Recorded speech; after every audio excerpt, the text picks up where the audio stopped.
Oi, pessoal, tudo bem?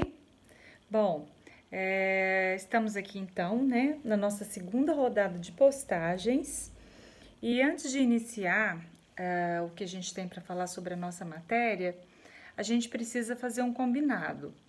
É que essa primeira etapa, que na verdade nós iniciamos lá antes da quarentena, nós precisamos fechar, né, em termos de nota, até o dia 14 de setembro. Então, o que acontece? Nós já tivemos uma primeira rodada de postagens, estamos na segunda agora. Então, de hoje a 15 dias, já vai ser, digamos, a nossa última atividade avaliativa, certo? Provavelmente eu vou marcar uma atividade no horário que seria da nossa aula, né? E eu vou combinar isso com vocês pelo WhatsApp, né? Ou mesmo aqui pelo ambiente, mas enfim, essa é a nossa última postagem antes das avaliações. E a gente vai ter, né, depois dessa postagem, um encontro pelo Zoom ou pelo Google Meet. Eu vou ver com vocês depois qual desses recursos é o mais viável, para tirar as dúvidas, né, para a gente conversar sobre avaliação, como que vai ser, enfim. A gente precisa, né, ter esse momento para a gente se organizar, porque em termos de matéria eu acho que as coisas estão indo bem, né? A gente está caminhando bem. Bom, na primeira postagem que eu fiz, nós fizemos uma revisão sobre os prefixos e sufixos, que foi a matéria que nós estávamos trabalhando quando a pandemia começou. Só que antes da pandemia, eu tinha feito também o que já era uma revisão, né, do simple present, do verbo to be, das estruturas do verbo to be, do do e does, né, que são as estruturas utilizadas para fazer o simple present. E aí, eu não vou começar um outro tópico antes de avaliar estes. Então, nessa postagem de hoje tem uma atividade no valor de 6 pontos, né? Vocês vão visualizar essa atividade aqui no Moodle. E eu resolvi fazer essa última revisão. Nessa aula de hoje eu vou pegar aquilo que nós tínhamos trabalhado, o do e o does, o simple present e o verbo to be, certo? Uma revisãozinha rápida. Tô postando para vocês também um resumo disso que eu vou falar aqui agora, assim como também vou postar os slides para vocês dessa aula, para que vocês tenham condições de se preparar, né? E tô mandando um vídeo de uma música e uma atividade. E essa atividade que vale 6 pontos é sobre essa música, certo? Então é muito importante que vocês assistam essa videoaula, que vocês leiam o material didático que eu tô postando, né? Eu sugiro até ler a letra da música, traduzir a letra da música, aquela música da Christina Perri, A Thousand Years, que é daquela saga Crepúsculo, né? Uma música tranquila, fácil de entender. Então, eu sugiro que vocês cantem a música, que vocês assistam o clipe, leiam a letra, a tradução antes de ir para a atividade, certo? Porque essa atividade vale 6 pontos. E o dia que vocês forem fazer, o dia que vocês decidirem fazer, vocês têm só uma tentativa. É um questionário com uma tentativa só, com um prazo de 2 aulas de 50 minutos, que seria o tempo da nossa aula, certo? Então, vamos lá? Bom, pessoal, então, o que é o simple present em inglês? Presente simples. É um tempo verbal utilizado para descrever as ações corriqueiras, né? Se estivéssemos falando da língua portuguesa, eu almoço às 11 horas, eu vou para a escola de ônibus, meus pais moram em Formiga. Só que nós estamos na língua inglesa e isso tem as suas características específicas, certo? Então, olha só. Assim como vocês estão vendo nesse slide que eu estou colocando aí para vocês, olhem só o slide. Eu coloquei 2 exemplos. I go to school by bus. Eu vou para a escola de ônibus. We need to work late this week. Nós precisamos trabalhar até tarde essa semana, né? Bom, então, quando você tem uma frase no simple present, no presente simples, você simplesmente usa o verbo na forma simples dele, né? A gente diria que é o verbo no infinitivo sem o to, porque o to na língua inglesa é que faz os verbos ficarem no infinitivo. To be, to go, to wait, to like, né? Então, olhem só, aqui nessas duas orações, os verbos que eu grifei go e need, né? São dois verbos que estão no presente e não tiveram nenhum acréscimo. Só que na língua inglesa, existe uma peculiaridade com relação aos verbos quando nós estamos trabalhando com a terceira pessoa do singular. É a única variação que se tem nos verbos no simple present. E a terceira pessoa do singular, ela é representada pelos pronomes he, she e it. O he, que é ele, she, que é ela, e o it, que é usado para coisas e animais, ele ou ela para coisas ou animais. E quando a gente está trabalhando nessa terceira pessoa, o que acontece? Se eu fosse falar essas mesmas frases aí, porém sobre ela, sobre a minha mãe, sobre ele, o meu pai, eu teria que colocar um Szinho nesse verbo. Isso significa que é uma forma específica para a terceira pessoa. Então, quando a gente está falando da língua inglesa, S não tem nada a ver com plural se a gente está falando com verbos, se a gente está falando a respeito de verbos, certo? Então, olha os dois exemplos que eu coloquei. Aquela mesma frase, I go to school, agora eu coloquei com she, que é ela. Não é go, mas é she goes to school by bus. Ela vai para a escola de ônibus. Também embaixo, onde eu tinha colocado we need to work late, nós precisamos trabalhar até tarde, aqui eu coloquei ele, he. Então, não vai ser he need, vai ser he needs to work late this week. Então, vocês entenderam isso? Quando eu vou falar qualquer frase com qualquer verbo, se essa frase está na terceira pessoa do singular, que é representada por he, she e it, eu tenho que acrescentar S ao verbo, que em alguns casos, como no caso do go, que o verbo termina em O, não vai ser só o S, vai ser ES, certo? Bom, vamos ver aqui o próximo slide que eu coloquei para vocês. Só mais um detalhe. Não quer dizer que a frase vai vir sempre com o pronome, com he ou she. No lugar de she, poderia ser um nome próprio, Lauren, né? My mother, minha mãe. My mother goes to school by bus. No lugar de he, poderia ser um nome masculino, né? My father, Paul. Paul needs to work. O Paul precisa trabalhar. My father needs to work. Meu pai precisa trabalhar. Então, é isso. Terceira pessoa, com pronome ou não, a gente acrescenta S ao verbo, certo? Aí aqui nesse segundo slide, né, eu coloquei aqui para vocês quais são os pronomes que representam a terceira pessoa do singular, né? Basicamente, eu estou repetindo o que eu falei no slide anterior, ó. He, ele, she, ela, it, é o ele ou ela para coisas ou animais. Então, vejam nesses dois exemplos. Onde eu coloquei my sister loves to sleep late, a minha irmã adora dormir até tarde, eu poderia substituir my sister por she, que é ela. My sister loves to sleep late, she loves to sleep late. Da mesma forma, né, aqui na outra parte do slide, onde eu coloquei Paul likes to stay home, o Paul gosta de ficar em casa, eu poderia substituir Paul por he likes to stay home.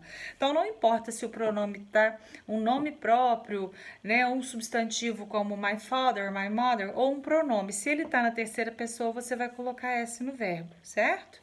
Bom, e quando o verbo da oração é o verbo ter, que é o have, né, tem uma particularidade também no que diz respeito à terceira pessoa.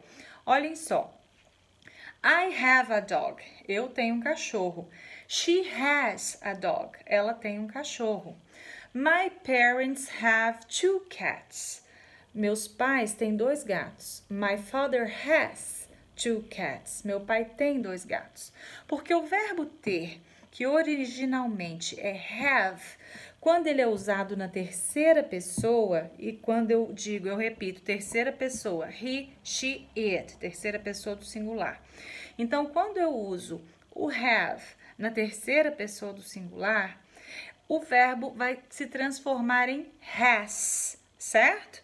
Então, I have, eu tenho. She has, ela tem. Isso só nas frases afirmativas.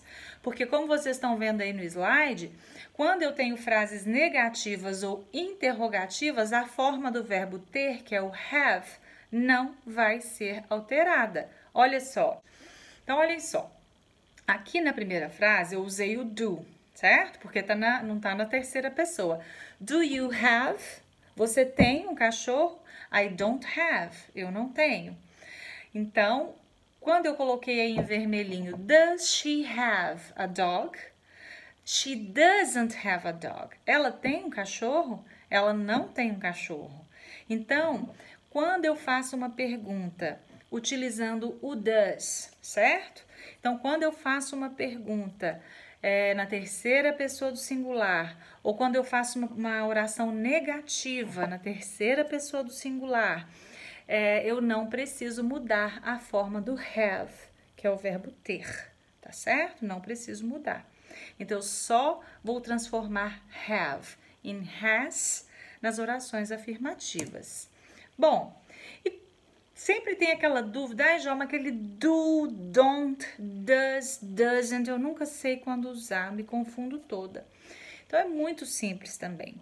O do e o does, assim como o don't e o doesn't, eles são auxiliares, são estruturas típicas da língua inglesa, né? Eles não vão ser traduzidos enquanto auxiliares em uma pergunta ou em uma frase negativa. Eles não vão ser traduzidos da mesma forma que a gente utilizaria na língua portuguesa. Olha só, se você vai fazer uma pergunta ou uma frase negativa na terceira pessoa, que é representada por he, she e it, você vai usar o does. E da mesma forma, para as negativas, você vai usar o doesn't, certo?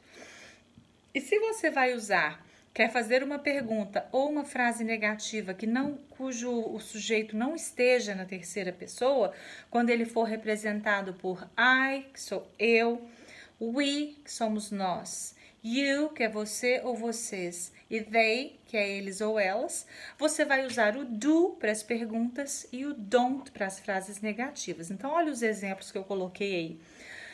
Do you like coffee? Você gosta de café? Yes, I do. Sim, eu gosto. Do they use drugs? Eles usam drogas? No, they don't. Não, eles não usam. Mas, se eu for fazer essa mesma pergunta sobre uma terceira pessoa, que pode ser ela, ele ou it, meu cachorro, eu vou ter que usar o does ou o doesn't na frase negativa. Percebam. Does she like coffee? Ela gosta de café?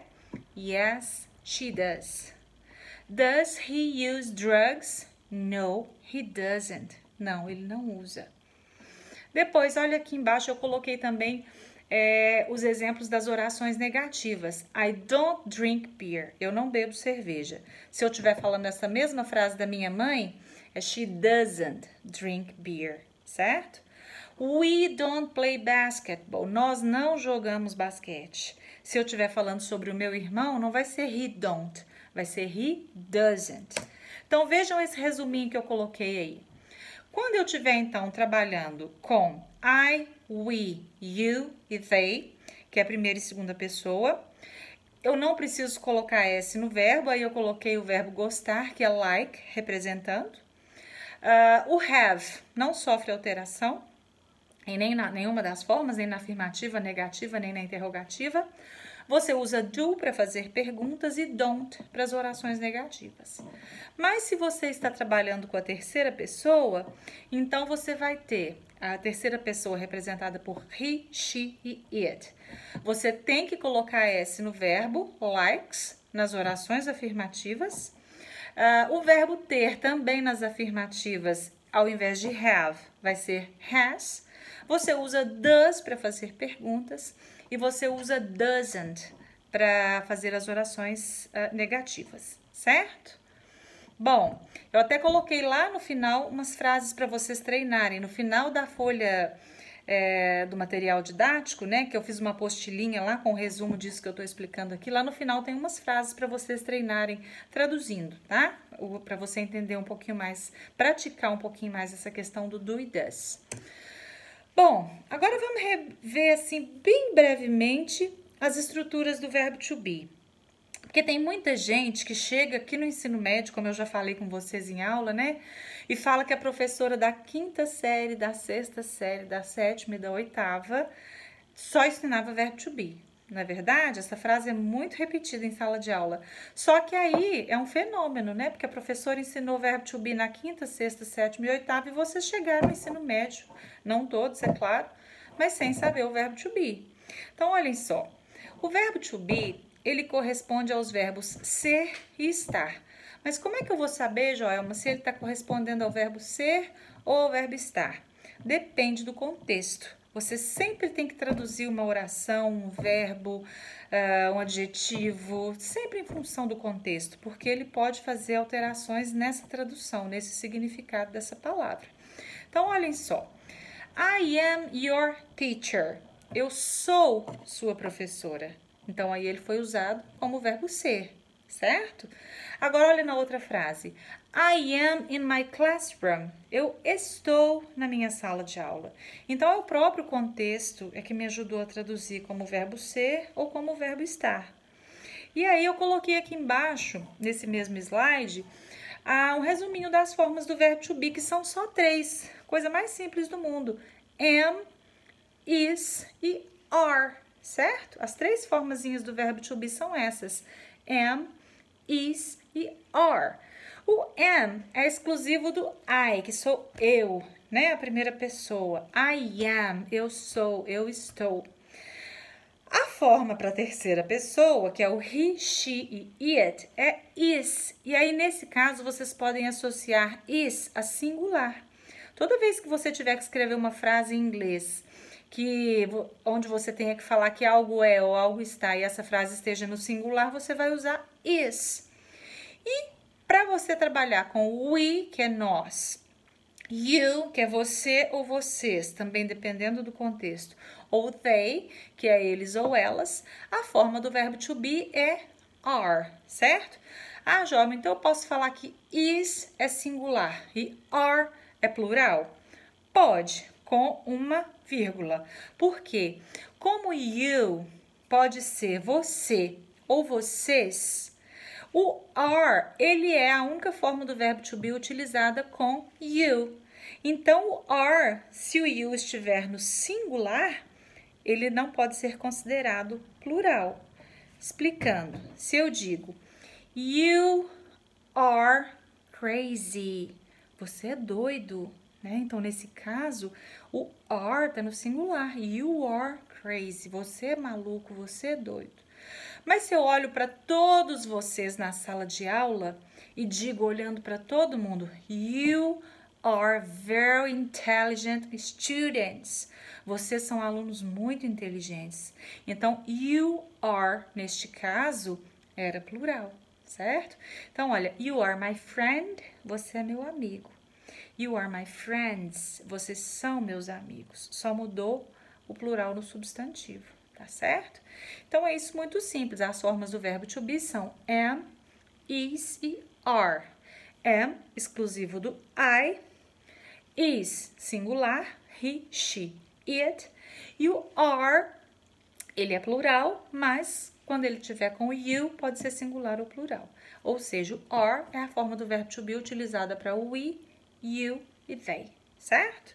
Bom, lembrando que para a gente fazer a forma negativa do verbo to be é a coisa mais simples do mundo. É só colocar o not depois do verbo, diferente da língua portuguesa.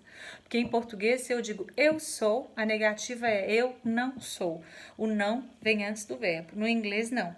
Esse not, que vai fazer a forma negativa do verbo, ele vem depois. Então, olha só. Olha os exemplos que eu coloquei no slide. I am not, eu não sou. Ou eu uso a formazinha contraída que eu pus embaixo aí, ó, que é I'm not, certo? He is not, ele não é. Ou eu uso a formazinha contraída que é he isn't. We are not, nós não somos. Ou então a forma contraída embaixo que é we aren't, certo? Então, olha só, we are studying English, nós estamos estudando inglês. We aren't studying Japanese. Nós não estamos estudando japonês, certo? Então, para fazer a forma negativa, ou você coloca o not depois do verbo, ou você usa essas 3 formas contraídas que eu coloquei aí para vocês, tá bom? E para fazer a forma interrogativa do verbo to be? Mais simples ainda. Basta você inverter, você coloca o verbo antes do sujeito. Eu até pus uma setinha aí para mostrar para vocês. Olha, are you my friend? Você é meu amigo? Is he your teacher? Ele é seu professor? Are they trustable? Eles são confiáveis? Então percebam que eu coloquei o are antes do sujeito. Na língua portuguesa, o que caracteriza uma frase interrogativa é simplesmente um ponto de interrogação no final da frase. No inglês, não. Eles têm estruturas específicas para fazer perguntas. No caso do simple present, dos verbos, como eu acabei de falar, utiliza-se do e does para fazer perguntas. Mas o verbo to be não usa do e does com eles, certo? O verbo to be você simplesmente faz essa inversão, coloca ele antes do sujeito. Bom, como é uma revisão que eu queria fazer com vocês, eu não vou ficar esticando demais. É isso. Eu praticamente falei de novo aqui o que eu tinha falado lá nas nossas primeiras aulas, só para poder dar uma refrescada na memória de vocês. Junto com esse videozinho que eu tô mandando uma apostila com resumo disso que eu falei, certo? Eu tô mandando a atividade que vale 6 pontos. E junto da atividade o vídeo da música da Christina Perry, e tô mandando também os slides dessa aula, caso vocês achem melhor estudar pelo slide do que pela apostila, né? E se vocês tiverem qualquer dúvida, eu estou à disposição, certo? Vocês podem me mandar mensagens de WhatsApp, reforçando que vocês têm 15 dias para postar as atividades, mas não vamos deixar para a última hora. Tentem postar antes, assim, o mais breve possível que vocês tiverem, porque, inclusive, caso vocês tenham dúvidas, é bom que vocês tenham tentado fazer a atividade antes do nosso encontro pelo Zoom, na semana que vem, né? Então, se vocês tentam fazer antes da aula, vocês já vêm com as dúvidas para serem esclarecidas, tá bom? Bom, então hoje é isso. Façam as atividades com bastante carinho, com bastante atenção. Vamos fazer o possível para que as coisas transcorram bem para vocês principalmente, tá bom? Tô aqui para esclarecer as dúvidas que vocês tiverem. Um beijão, fica com Deus e até daqui 15 dias, aliás, até daqui uma semana. Eu aviso para vocês o dia anterior à aula, tá bom? Beijo, tchau!